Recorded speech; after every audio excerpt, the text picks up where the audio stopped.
Hello दोस्तों, स्वागत है आपका अपने यूट्यूब चैनल यूनिक प्लस पर। मित्रों, उम्मीद करता हूँ कि आप सब लोग बेहतर होंगे, स्वस्थ होंगे, मस्त होंगे। मैं भी ठीक हूँ। दोस्तों, आज मैं आपके सामने लेक्चर 3 रस टॉपिक को लेकर आया हूँ। इससे पहले मैंने आपको लेक्चर 1 और लेक्चर 2 मैं एग्जाम्पल के कंप्लीट रूप से समझाए थे। आज हम लेक्चर 3 में रस को लेकर रौद्र रस तक हमारे हो गए थे, उससे आगे हम बात करते हैं।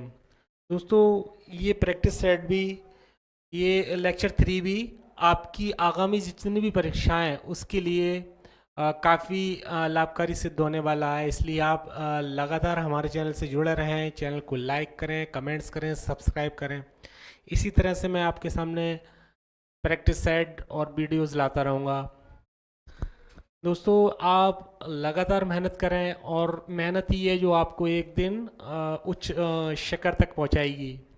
मेहनत का फल, दोस्तों कहते हैं जैसे कि मेहनत का फल और समस्या के हल, मेहनत का फल और समस्या का हल देर से ही सही लेकिन मिलता ज़रूर है, लेकिन मिलता ज़रूर है। कर्म में सफलता साधन से नहीं, कर्म में यानी कार्य में अपने सफलता साधन से नहीं बल्कि दृढ़ संकल्प से मिलती है। इसलिए आप हमेशा अपने कार्य के प्रति दृढ़ रहें और लगातार मेहनत करते रहें। दोस्तों, समय कमज़ोर हो सकता है, समय कमज़ोर हो सकता है लेकिन इंसान नहीं। इसलिए आप निरंतर प्रयास करते रहें खुद को कामयाब बनाने के लिए। दोस्तों, जैसे कि कहा जाता है कि कभी कभी छोटे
हेलो, आगे बात करते हैं दोस्तों। जैसे कि भयानक रस, जब किसी भयानक दृश्य को देखकर भय उत्पन्न होता है, जैसे कि हमारे सामने कोई भी अगर भयानक दृश्य आता है, उसको देखकर मन के अंदर एकदम भय उत्पन्न हो जाता है, डर पैदा हो जाता है। कोई चीज़ को हम देखते हैं, कोई डरावनी चीज़ है और जिसको देखकर हमें एकदम से फीलिंग आती है डर जैसी, तो वही हमारा भयानक रस होता है वहाँ पर। ठीक है, जब किसी भयानक दृश्य को देखकर, कोई दृश्य को देखकर भय उत्पन्न हो जाए, मन में एकदम डर पैदा हो जाए, तो वहाँ भयानक रस होता है। इसका स्थायी भाव जो होता है वो हमारा भय होता है। स्थायी भाव क्या होता है? भय होता है इसका। जैसे कि ये एग्जाम्पल मैंने आपको यहाँ पर दिया, इस एग्जाम्पलों को दोस्तों आप काफ़ी गहनता से, काफ़ी गहराई से पढ़िएगा। इसी एग्जाम्पल में आपका रस छुपा हुआ होता है कि कौन सा रस है इसमें हमारा। ठीक है, जैसे कि एक और अजगर सी लखी, एक और मृगराज, बिकल बटोई बीच की परहो मूरछ खाए। यहाँ पर अलग से ही हमें पता लग रहा है किसी चीज़ को कैसी बात की जा रही है जिसपे कि मन के अंदर भय उत्पन्न हो। ऐसे यहाँ इसका एग्जाम्पल एक और देखें, गरजती सिंधु लहरियाँ कुटिल काल के जालों सी, गरजती सिंधु लहरियाँ कुटिल काल की जालों सी, चली आ रही फैन उगलती फन फैलाए प्यालों सी। तो ये एग्जाम्पल्सों से हमारे मन में एक भयता उत्पन्न हो रही है, जिससे कि हम अलग से इसकी पहचान कर सकते हैं कि यहाँ पर हमारा भयानक रस होता है। आगे बात करते हैं बीभत्स रस को लेकर कि बीभत्स रस क्या है। ठीक है। बीभत्स रस का स्थायी भाव जुगुप्सा या घृणा है। जुगुप्सा या घृणा होता है इसका। ठीक है, स्थायी भाव या देखें, जब जुगुप्सा नामक स्थायी भाव विभाव और भाव की परिपक्वता होती है, या जुगुप्सा नामक स्थायी भाव विभाव और भाव की परिपक्वता होती है, तो वहां पर हमारा बीभत्स रस होता है। कौन सा रस होता है? बीभत्स रस होता है। जैसे कि यहाँ एग्जाम्पल देखें आप, घृणा या जुगुप्सा का भाव उत्पन्न हो जाए, आंखें निकाल उड़ जाते, आंखें निकाल उड़ जाते हैं, छड़बड़ उड़कर आ जाते, भोजन में श्वास लगे मुर्दे थे भू पर लेटे। यहाँ पर देखें, इन एग्जाम्पल्सों से समझें आप, हम मन में एक तरफ की जुगुप्सा या घृणा उत्पन्न हो रही है, आंखें निकाल कर उड़ जाते हैं, आंखों को निकाल कर उड़ जाते हैं। ठीक है, इसी तरह से यहाँ देखें, सब जीव खींचकर कोए, सब जीव खींचकर यानी सबकी जीव खींचकर कोए, चुबला चबला कर खाते, खा मांस, यानी किसी चीज की यहाँ पर इससे देखें, इसमें बिल्कुल ये आपकी घृणा या जुगुप्सा ये इस एग्जाम्पल से लग रही है। चाट लेते थे चटनी से हम बहते बहते बेटे। ठीक है, तो इन एग्जाम्पलों को आप काफी गहनता से देखें और इसको देखकर समझें कि हाँ कौन सा रस है। तो इन एग्जाम्पल ये हमें बताते हैं कि यहाँ पर बीभत्सता के बारे में यानी घृणा या जुगुप्सा के विषय में बात होती है। तो यहाँ हमारा बीभत्स रस होता है। बात करते हैं नंबर 8 पर, यानी अद्भुत रस। जब किसी काव्य में यहाँ अद्भुत रस की अगर हम बात करें,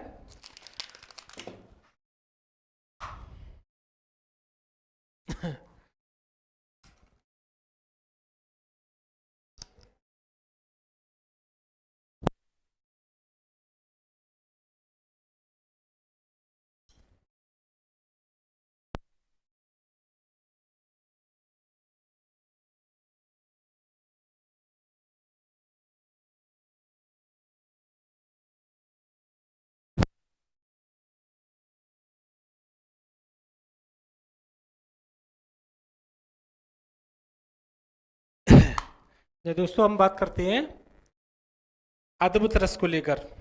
अद्भुत रस, जब किसी काव्य में अचानक आश्चर्यजनक, जब किसी काव्य में आश्चर्यजनक वर्णन होता है, तो वहां पर हमारा अद्भुत रस होता है। और इसका स्थायी भाव जो होता है वो विस्मय या आश्चर्य होता है। स्थायी भाव विस्मय या आश्चर्य होता है। ठीक है, जैसे कि एग्जाम्पल समझे ना, अखिल भुवन चर अचर सब, हरिमुख में लाल लखी भातु, चकित मही गदगद बचन विकसित द्रग पुलकातु। यहां देखें आप, जब किसी काव्य में आश्चर्यजनक वर्णन उत्पन्न होता है, यानी एकदम से आश्चर्य हो जाए किसी चीज को देखकर, ठीक है, तो वहां पर हमारा अद्भुत रस होता है। और उसका स्थायी भाव जो होता है विस्मय या आश्चर्य होता है, विस्मय या आश्चर्य होता है। यहाँ एग्जाम्पल से समझते हैं, जैसे ये देखें, इसमें इस एग्जाम्पल से हमें पता लगता है कि यहाँ आश्चर्य किसी चीज को देखकर होता है हमें। अखिल भुवन चर अचर सब, हरिमुख में लखी मातु, चकित भई, यानी चकित भई एकदम आश्चर्य होता है, चकित किसी चीज को देखकर आश्चर्य होना, गदगद वचन विकसित द्रग पुलकातु। तो यहाँ पर हमारा एग्जाम्पल से हम पता लगाते हैं कि यहाँ पर हमारा अद्भुत रस होता है। ठीक है, आगे बात करते हैं शांत रस को लेकर। शांत रस, यहां देखें दोस्तों, जब परमात्मा के वास्तविक रूप का ज्ञान हो जाता है, जब कोई परमात्मा है उसके वास्तविक रूप क्या है, यानी रियलिटीज क्या है, रियलिटी के विषय में पता लग जाता है और वैराग्य की भावना उत्पन्न हो जाती है, मन में एकदम वैराग्य की भावना उत्पन्न हो जाती है, जिससे हृदय को शांति मिलती है, हृदय को शांति मिलती है। वहां पर हमारा शांत रस होता है। इसका स्थायी भाव सम निर्वेद वैराग्य वीतराग होता है। ठीक है, जैसे कि यहाँ देखें, मन रे तन कागद का पुतला, मन रे तन कागज का पुतला लागे बूंद बिनसी जाए छिन में गर्व करे क्या इतना। ठीक है, तो यहाँ देखें इस एग्जाम्पल से हमारे मन में एकदम यानी वास्तविक रूप से परमात्मा का ज्ञान होता है और मन में एकदम वैराग्य की भावना उत्पन्न होती है। तो मन रे तन कागज का पुतला लांगे बूंद बिनसी जाए छिन में गर्व करे क्या इतना। ठीक है, इससे हमें पता लगता है कि इसमें हमारा शांत रस होगा। अगला रस पर बात करते हैं दोस्तों, वात्सल रस। वात्सल रस, जब छोटे छोटे बच्चों के बाल सुलभ क्रियाकलापों का वर्णन किया है, छोटे छोटे बच्चे हैं उनके बाल सुलभ क्रियाकलाप आदि का वर्णन किया जाए तो वहां पर हमारा वात्सल रस होता है और इसका स्थायी भाव होता है वो वात्सल होता है। स्थायी भाव क्या होता है? वात्सल होता है। इस एग्जाम्पल को देखें आप, इसको इससे आप समझें कि यानी ये एग्जाम्पल हमें बाल सुलभ के विषय में इंगित करता है। ठीक है, जशोदा हरि पालने झुलावे, जशोदा हरि को पालने झुलावे। ठीक है, तो यहां पर देखो जशोदा और हरि पालने, पालने में झुलावे। हल रावे दुल हराई मल्हावे, जोई सोई कछु गावे, मेरे लाल को आओ निद रिया। तो काहे ना आनी बुलावे, यानी इस तरह से आप समझें। इस एग्जाम्पल में हमारा अलग से बच्चों के बाल सुलभ क्रियाकलापों का वर्णन यानी इसके अंदर छुपा हुआ है। तो इस एग्जाम्पल से हम पता लगा सकते हैं कि ये हमारा वात्सल रस है यहाँ पर। ठीक है, तो मैंने आपको पहले भी कई बार बताया कि जब रस को सॉल्व करो तो उसको एग्जाम्पल को काफ़ी ध्यानपूर्वक समझें। उस एग्जाम्पल से ही आपको समझ में आ जाएगा कि हमारा कौन सा यहाँ पर रस है। ठीक है, बात करते हैं भक्ति रस को लेकर, नेक्स्ट लास्ट रस को लेकर। अब ये भक्ति रस क्या, यहाँ यह तब होता है जब ईश्वर के सानिध्य में उसके गुणगान के लिए ओतप्रोत हो जाने की स्थिति और भक्ति रस के कारण उत्पन्न होती है। यह रस तब उत्पन्न होता है जब ईश्वर के सानिध्य में यानी भगवान के सानिध्य में उसके गुणगान के लिए ओतप्रोत हो जाने की स्थिति भक्ति रस के कारण होती है। ठीक है, यहां आप समझें इसका स्थायी भाव जो होता है वो भगवत विषयक रति अनुराग है। भगवत विषयक रति अनुराग है इसका स्थायी भाव। ठीक है, जहां पर देखें एग्जाम्पल जैसे कि राम जप्पू राम जप्पू राम जप्पू बाबरे, घोर भर नीर निधि नाम निज नावरे। तो यहाँ अलग से ये देखें राम जप्पू ये आता है, तो इससे हमें पता लगता है दोस्तों कि यहाँ पर हमें भक्ति रस को हमारा ये ईश्वर के सानिध्य में आकर उसके गुणगान से ओतप्रोत हो रहा है यहाँ पर। तो इससे एग्जाम्पल से देखें, इससे अलग से पता लगता है कि यहाँ पर यानी ईश्वर की भक्ति के विषय में बताया जा रहा है। तो दोस्तों आज हमारे रस टॉपिक कंप्लीट होता है। लेक्चर मैंने तीसरा आपको रस के टॉपिक का बताया था। लेक्चर 1, लेक्चर 2 और लेक्चर 3 में पूरा कंप्लीट रस मैंने आपको समझा दिया और मैं उम्मीद करता हूँ कि ये मेरे लेक्चर आपको काफ़ी पसंद आए होंगे और लगातार आप हमारे चैनल से इसी तरह जुड़े रहें। चैनल को लाइक करें, कमेंट्स करें, सब्सक्राइब करें।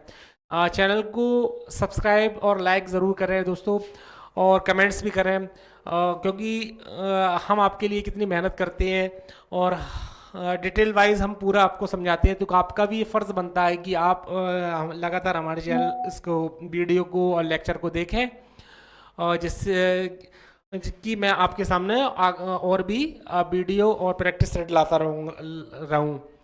ठीक है, और नेक्स्ट वीडियो में मैं आपको दोस्तों इसी रस को लेकर आपके सामने प्रैक्टिस सेट लाऊंगा। यानी आप प्रैक्टिस सेट सॉल्व करने से पूर्व इन रसों का एक बार से लेक्चर 1, 2 और 3 में गहन अध्ययन कर लीजिए और ध्यान पूर्वक पढ़िएगा ऐसे कि कौन से एग्जाम्पल में कौन सा रस छुपा हुआ है, वो आप उसको ध्यान से पढ़िएगा तो उससे आपको ये क्लियर हो जाएगा कि हाँ इसमें ये रस है।